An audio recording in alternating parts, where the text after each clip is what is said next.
세상에서는 후손들이 조상의 삶을 기억하고 또 기립니다. 그런데 예수님의 경우에는 정반대입니다. 예수님의 조상들이 장차 그들의 후손으로 오실 예수님을 미리 소개하고 또 그분이 어떠한 삶을 살 것인가를 미리 예언했기 때문입니다. 예수님은 이 땅에 태어나신 후 훌륭한 삶을 사셔서 메시아로 인정받은 것이 아니라 메시아로 오시기로 예언되었고 그 예언대로 오셨고 그 예언대로 메시아의 직무를 감당하셨습니다. 따라서 그분은 성육신하신 하나님의 아들이십니다. 하나님의 아들이 성육신 하실 의무가 있으셨기 때문이 아닙니다. 오직 한 가지 이유 때문입니다. 오직 그분의 크신 자비하심과 사랑하심 때문에 그렇게 하기로 작정하셨습니다. 하나님께서는 인류 가운데에서는 그 일을 감당할 사람을 찾을 수 없었습니다. 천사들에게서도 찾을 수가 없었습니다. 하나님의 아들, 그분이 성육신 하시지 않으면 인간과 세상 가운데 처해 있는 이 멸망의 상황에서 건져낼 수 없었기 때문입니다. 하나님의 말씀대로 임하여 져야 할 사망과 죽음의 굴레 아래서 심판의 상황 속에서 그 모든 것을 변화시킬 수 없었기 때문입니다. 하나님의 아들의 성육신을 통해 하나님의 진노를 진정시키시며 공의로운 심판 가운데서 하나님의 완전한 용서를 통해 구원을 이루실 분은 오직 하나님 그분밖에 없었습니다. 종교개혁자 칼뱅은 그의 신학적인 사상을 집대성한 기독교 강요에서 성탄의 중요성을 이렇게 설명했습니다. 죽음을 삼키는 것이 그의 사명이었으니 스스로 생명이신 분이 아니시면 과연 누가 그런 일을 할 수 있었겠는가? 죄를 이기는 것이 그의 사명이었으니 스스로 의가 되시는 분이 아니시면 과연 누가 그 일을 할 수 있었겠는가? 세상과 공중의 권세들을 무찌르는 것이 그의 사명이었으니 세상과 공중보다 더 높은 권세이신 분이 아니시면 과연 누가 그 일을 감당할 수 있었겠는가? 그러니 그 생명이나 의, 하늘의 주권과 권세가 하나님 한 분 이외에 그 누구에게 있는가? 그러므로 지극히 자비하신 우리 하나님께서는 우리를 구속하고자 하실 때에 그의 독생하신 아들 안에서 자기 자신을 우리의 구속자로 삼으신 것이다. 인간과 세상이 구원받기 위해서는 죽음을 이겨야 하는데 죽음을 이길 수 있는 분은 오직 생명이신 분밖에 없습니다. 죄를 이겨야 하는데 죄를 이길 수 있는 온전히 의로운 분은 바로 하나님밖에 없습니다. 타락한 세상의 권세, 공중 권세를 무너뜨릴 수 있는 분은 오직 최고의 권세자이신 그분밖에 없기에 그분이 그분의 아들 안에서 성육신 하심으로 우리의 구원자가 되신 것입니다. 사도 바울은 하나님께서 하나님의 아들을 성육신으로 보내실 때 여자에게서 나게 하셨음을 강조합니다. 갈라디아서 4장 4절의 말씀에 보면 그러나 때가 찾아 하나님께서는 자기 아들을 보내셔서 한 여자에게서 나게 하시고 율법 아래 나게 하셨습니다 라고 말씀합니다. 한 여자에게서 라고 강조합니다. 모든 사람이 어머니로부터 태어나는 것이 당연한 일인데 굳이 여자에게서 태어나셨다는 것을 강조하는 이유는 무엇일까요? 그것은 구약의 예언들의 말씀을 성취하시며 오신 분이라는 것을 강조하기 위해서입니다. 그 첫 번째 예언은 창세기 3장 15절의 말씀에 나옵니다.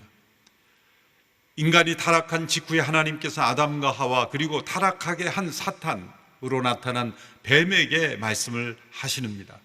그중 뱀에게 주신 말씀 한복판에 구원의 약속이 담겨 있습니다. 창세기 3장 15절의 말씀입니다. 같이 읽겠습니다. 내가 너와 여자 사이에 내 자손과 여자의 자손 사이에 증오심을 두리니 여자의 자손이 내 머리를 상하게 하고 너는 그의 발 뒤꿈치를 상하게 할 것이다. 인간을 타락하게 한 뱀에게 주시는 심판과 저주의 말씀 한복판에 구원의 약속을 가장 먼저 주셨습니다. 하나님께서 구원의 약속을 주실 때 아담 혹은 하와에게 주실 수도 있었을 겁니다. 왜 구원의 약속을 사람에게 주신 말씀에게 포함하지 아니하고 뱀에게 주신 심판과 저주의 말씀에 담아 주셨을까요? 그것은 바로 이 땅에 오시는 구원자께서 여인으로 후손으로 오심으로 사단의 머리를 부수는 심판을 실행하시는 공의로운 심판자이시며 또한 구원자이심을 말씀하시는 겁니다. 다른 말로 표현하면 하나님의 은혜와 구원은 공의로운 심판과 더불어서 일어난다는 것입니다. 우리를 용서하시는 하나님의 은혜와 사랑은 눈 감아 주시는 은혜가 아닙니다. 죄와 악을 조금도 참으실 수 없는 의로우신 공의로우신 하나님께서 그 죄와 악에 대한 완전한 심판을 실행하시며 동시에 우리를 구원하시는 하나님이시라는 것을 우리에게 보여줍니다. 바로 그분이 성육신하신 하나님의 아들 예수 그리스도이십니다. 그분이 여자의 후손으로 오신다고 말씀합니다. 창세기 3장 15절의 말씀만으로는 그 여자의 후손이 누군지 우리는 알 수가 없습니다. 그러나 구약의 역사를 통해 헌원할 때 여자의 후손이 누구인지가 점점 더 분명하게 나타납니다. 이사야 7장 14절에 이르러서는 그 여자의 후손을 보다 구체적으로 이렇게 말씀합니다. 이사야 7장 14절의 말씀입니다. 그러므로 주께서 친히 다윗 왕실의 표적을 주실 것입니다. 보십시오. 처녀가 잉태해 아들을 낳고 그를 임마누엘이라고 부를 것입니다. 보다 구체적인 설명입니다. 그 여인의 후손은 다윗 왕실 가운데서 날 것이다. 다윗의 후손 중에 한 여인이고 그 여인은 처녀일 것이다. 그리고 그 처녀가 잉태해 아들을 낳을 것인데 그 아들은 임마누엘 곧 하나님이 우리와 함께 하시는 자가 될 것이라는 예언의 말씀입니다. 이사야 7장의 시대에 그 시대는 가장 어두웠던 시대였습니다. 역사의 가장 암흑기였습니다. 이스라엘의 소망이 없던 시대였습니다. 하나님께서 역사의 절망 가운데 처해 있는 한복판에서 인류의 소망이 되시는 메시아가 다윗의 후손을 통해 한 처녀에게서 태어나는 아기로 오실 것을 말씀하셨습니다. 왜 처녀에게서 태어나는 아들을 통해 구원하신다고 말씀하셨을까요? 또 다른 종교개혁자인 마틴 루터는 이렇게 해석을 했습니다. 사탄이 여인의 육체를 타락하게 하여 사망의 권세 아래 놓이게 하였으나 하나님께서는 바로 그 육체에서 사단의 권세를 무너뜨리고 굴복시킬 한 사람을 태어나게 할 것임을 말씀하신 것이다. 이러한 해석을 더 쉽게 풀이하면 두 가지 의미가 있습니다. 첫째로 그것은 인간 스스로 구원할 수 없다는 겁니다. 구원자는 인류 바깥에서 와야 된다는 겁니다. 인간에게서 어떤 교육이나 문명의 발전으로 구원할 수 없다는 것입니다. 처녀가 잉태하듯이 그것은 초자연적인 역사로 이루어지는 것이라는 겁니다. 두 번째는 처녀가 잉태하여 구원자가 세상에 온다는 것은 성령의 능력으로 일어나는 일, 곧 성령의 능력과 보호하심으로 무죄한 한 인성이 세상에 태어나는 역사가 일어난다는 겁니다. 어떤 분들은 처녀가 잉태해 아이를 낳았기 때문에 죄가 없는 분이 되셨다라고 말하는데 캐톨릭이죠? 그것은 틀린 것입니다. 캐톨릭은 마리아가 무지한 상태에서 잉태하였기에 예수님이 무지하였고 마리아도 죄가 없는 여인으로 마리아를 숭배합니다. 마리아는 분명 우리의 믿음의 모범이요 존경받고 우리의 감사의 대상은 될 수 있지만 숭배의 대상은 될 수 없고 우리의 중보자가 될 수는 없고 우리가 마리아 이름으로 기도하는 것은 잘못된 것입니다.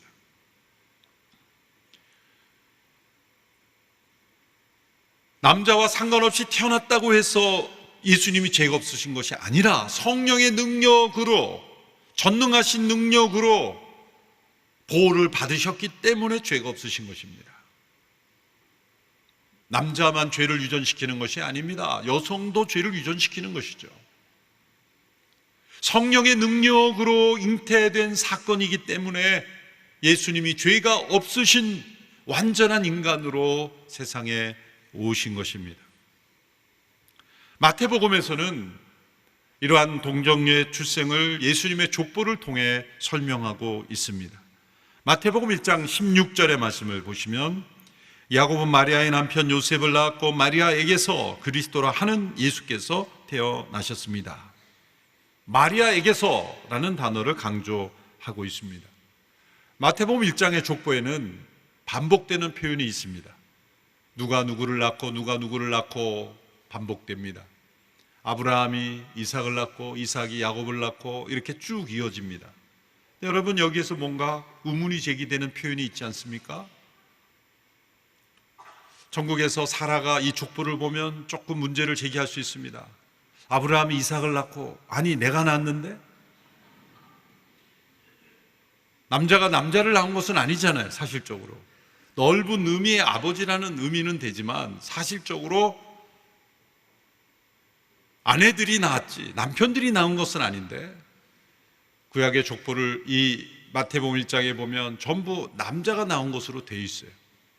그것은 유대 사회가 여성들을 무시하고 남성 중심의 사회였기 때문에 그것을 반영한 것이기도 하지만, 마태가 이 족보를 쓸 때는 중요한 의도를 가지고 썼습니다. 계속 이렇게 아브라함이 이삭을 낳고 이삭을 야곱을 낳고 아버지가 낳은 것으로 표현하다가, 그러면 16절도 이렇게 표현했어야 되죠.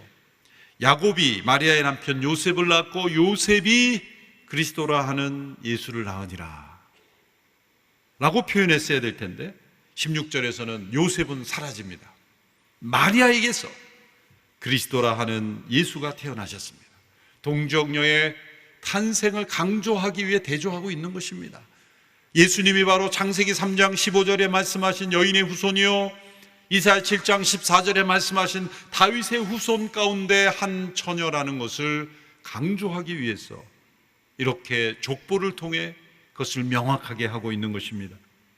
하나님께서는 세상을 구원하시는 메시아를 세상에 보내실 때 아무나 선택한 것은 아닙니다.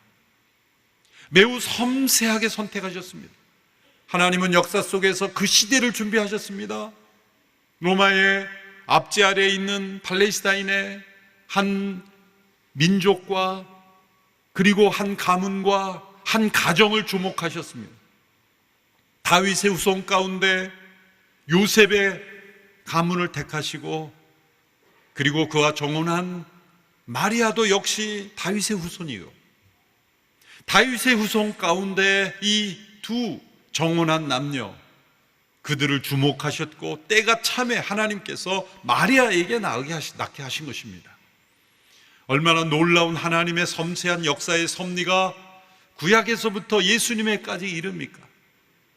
서로 다른 시대에 쓰여졌던, 서로 다른 시대에 하나님의 계시를 받았던 예언자와 사람들을 통해서 기록된 이 말씀이, 한 사람이 이 책을 기획을 가지고 쓴 것이 아니라 서로 다른 시대에 서로 다른 사람들을 통해 곳곳에 흩어져 있던 기록들이 모아져서 놀라운 하모니를 이루며 한 분 예수님을 가리킨다는 것이 놀라운 신비입니다. 성경은 신비의 책입니다. 성경을 통해 나타난 하나님의 역사에 우리는 경외심을 가져야 합니다. 그렇고 그난 뻔한 책이 아닙니다. 이 속에는 살아있는 하나님의 역사가 담겨 있고 지금도 역사하시는 하나님의 능력의 통로가 되는 말씀입니다. 하나님은 이렇게 예수님의 육신의 어머니가 될 마리아를 준비하셨습니다. 왜냐하면 너무나 엄청난 일, 역사에 한 번도 존재하지 않았던 일, 인간의 경험과 상식으로는 받아들이기 불가능한 일, 한편으로는 위험한 일, 정혼한 요셉으로부터도 오해를 받고 다른 사람들로부터도 오해받을 뿐만 아니라 심지어 죽일 수도 있는 그런 위험한 일을 감당해야 했기 때문에 하나님은 수많은 여인 중에서 한 여인 마리아, 그 어린 소녀를 주목하셔서 찾아오신 것입니다. 천사 가브리엘이 마리아에게 인사했습니다. 기뻐하여라, 은혜를 입은 자여, 주께서 너와 함께 하시도다. 마리아가 이런 인사를 들었을 때 깜짝 놀랐습니다. 이런 인사가 어찌민가? 경건한 유대인이라면 이런 인사는 아무에게나 주어지지 않는다는 것을 알았기 때문입니다. 당황하고 놀라워하는 마리아에게 천사 가브리엘은 보다 구체적인 설명을 줍니다. 30절에서 33절의 말씀입니다. 같이 읽어보겠습니다. 시작. 그러자 천사가 말했습니다. 두려워하지 마라, 마리아야, 내가 하나님의 은혜를 받았다. 보아라, 내가 잉태에 아들을 낳을 것이다. 그러면 그 이름을 예수라 하여라. 그는 위대한 이가 될 것이요 지극히 높으신 분의 아들이라 불릴 것이다. 주 하나님께서 그에게 그 조상 다윗의 보좌를 주실 것이다. 그는 야곱의 집을 영원히 다스릴 것이며 그의 나라는 결코 끝나지 않을 것이다. 이 짧은 몇 구절의 말씀에 구약의 많은 예언들이 함축되어 있는 것입니다. 그분은 인간의 후손으로는 다윗의 후손으로 오시며 또한 그분은 지극히 높으신 분의 아들 곧 하나님의 아들이시며 그분의 나라는 영원할 것이며 결코 무너지지 않는 하나님의 통치를 이루시는 분이라는 것을 말씀했습니다. 마리아는 이 천사의 감당할 수 없는 소식을 듣고 이렇게 응답합니다. 저는 처녀인데 어떻게 이 일이 있겠습니까? 어떻게 이 일이 있겠습니까? 라는 이 말을 보면 받아들이지 못하는 불신의 표현처럼 보이지만 하나님은 마리아의 깊은 마음속에 있는 하나님에 대한 신뢰, 경외함, 믿음을 보고 계셨습니다. 겉으로 볼 때는 어떻게 이 일이 가능합니까?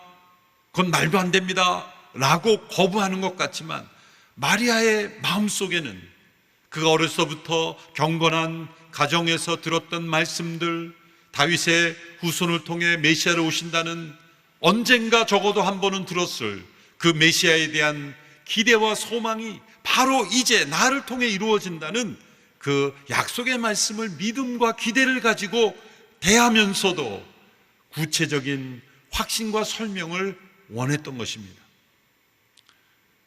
이와 정반대로 똑같이 아이를 주신다는 약속을 받았음에도 불구하고 불신앙으로 응답했던 사람이 있습니다. 바로 마리아의 친척이었던 사가랴입니다.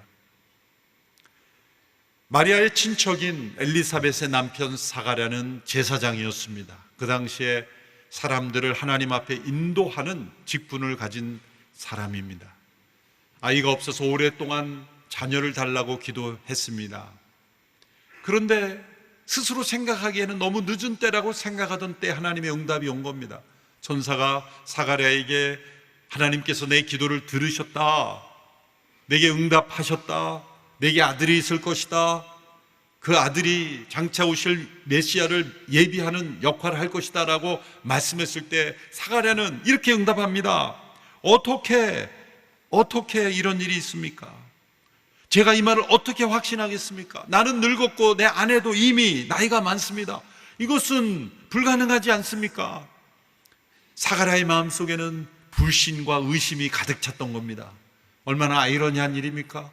오랫동안 기도했던 그 기도가 하나님께서 내 기도를 들으셨다라고 하는데 이제 정작 기도하는 사람은 어떻게 이런 일이 있을 수 있습니까? 그럼 그동안은 믿음으로 기도한 겁니까? 믿음으로 기도했죠. 그런데 그 사실이 너무나 놀라운 일이기 때문에 받아들이지 못하고 의심과 불신으로 징조를 보여달라고 구했던 것입니다. 하나님께서는 사가랴의 마음속을 보시고 징조를 주겠다. 그 징조는 징계다. 너는 아들을 낳을 때까지 말을 못하게 될 것이다.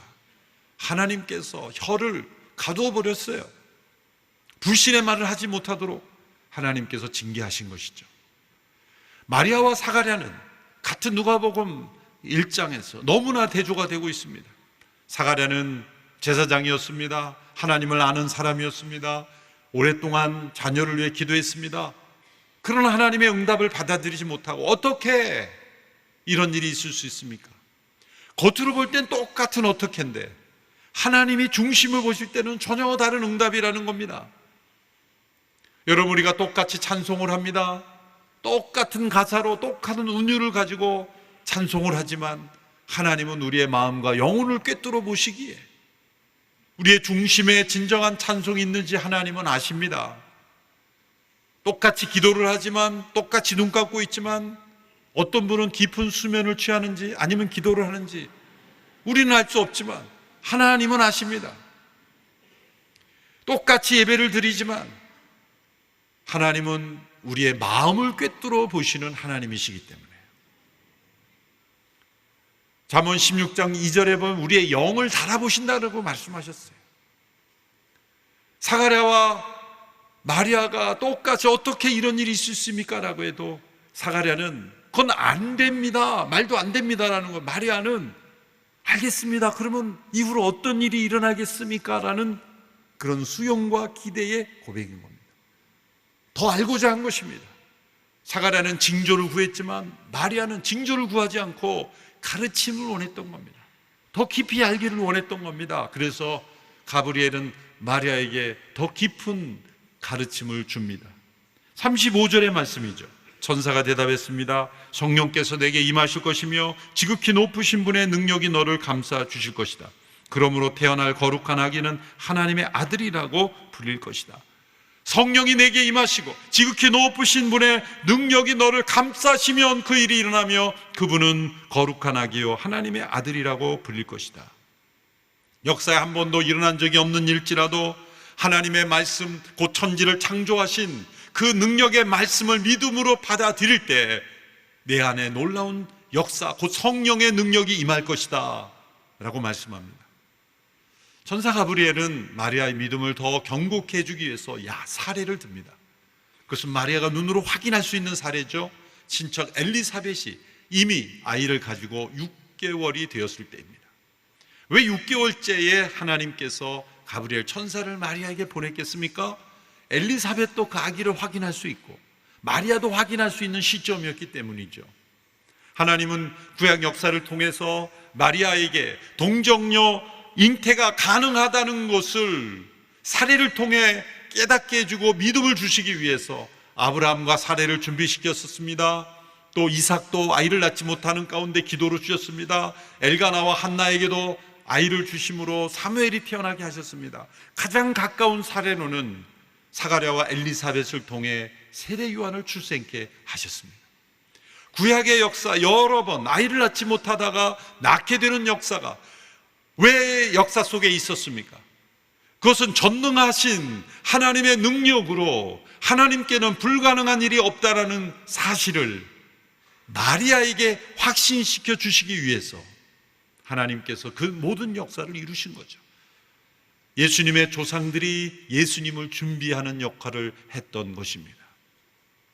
이 설명을 들었을 때 마리아가 하나님의 말씀이 내게 이루어지기를 고백했습니다. 38절의 말씀이죠. 같이 읽겠습니다. 시작. 그러자 마리아가 대답했습니다. 보십시오, 저는 주의 여종입니다. 당신의 말씀대로 제게 이루어지기를 원합니다. 그러자 천사가 마리아에게서 떠나갔습니다. 말씀대로 내게 이루어지기를 원합니다. 한 단어로 표현하면 아멘입니다. 아멘은 진실로 그렇게 되기를 원합니다 라는 동의의 고백입니다. 마리아가 천사를 통해 주어진 이 하나님의 말씀에 아멘으로 응답할 때 마리아의 성령이 임하시고 그리고 생명이 잉태되는 역사가 일어났던 것입니다. 우리가 하나님의 말씀, 곧 천지를 창조하신 하나님의 말씀에 아멘으로 내게 그대로 이루어지라고 고백할 때 놀랍게 우리 안에 동일한 창조의 능력이 임하는 것입니다. 이것은 마리아에게만 해당되는 것이 아닙니다. 마리아에게 일어났던 일은 무엇입니까? 처녀인 몸에 생명이 잉태되는 것입니다.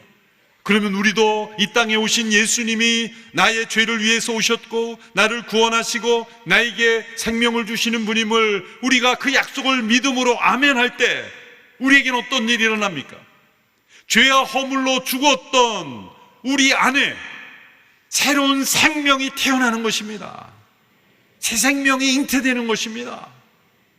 마리아의 몸에 육신의 생명이 잉태되는 것과 마찬가지로 허물가지로 죽었던 우리가 부활의 생명이 우리 가운데 잉태되는 일이 우리가 말씀 앞에 아멘할 때, 예수님, 이 땅에 오신 예수님이 나의 구주임을 믿을 때 내 안에 새 생명이 잉태되는 것, 그것이 동일한 사건이라는 거죠.